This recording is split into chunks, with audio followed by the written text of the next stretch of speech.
台湾土地开发公司互人检举讲，敢若是伫4年前发生财务危机，当时的董事长屈福生加民间借超过2亿，验过呢无如实登记的财务报表，用这个不动产的买卖假交易的记录，涉嫌呢财务不慎，违反证交法。检调站发动搜索约谈，屈福生150万交保，验过保释金伊欠袂出来，该限制住所出境出海，除了讲佩戴这个电子监控的设备，逐工拢用手机回报行踪。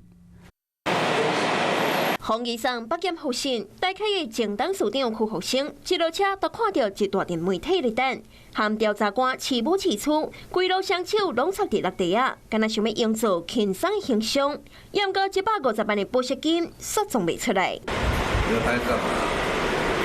屈福生早年成立年代集团，整合全台700多间录音带出租店的业者，开创影音产业通路。19年前，财务长偷摕公款。屈福生将大部分股权卖掉，后来退出媒体业，专心经营大开。4年前，公司的财务状况真歹，伊向民间借超过2亿来补欠的资金，登记不动产买卖假交易，防检局隔年财务不实，涉嫌违反证交法。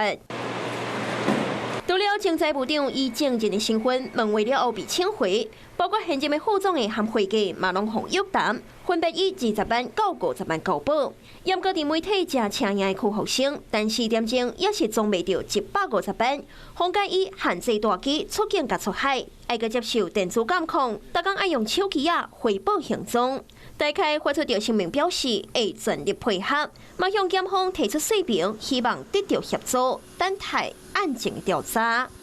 Hello， 我是林明瑞。想要抢先掌握最及时的新闻资讯吗？赶快订阅、按赞、开启小铃铛，锁定我们华视新闻的 YouTube 频道。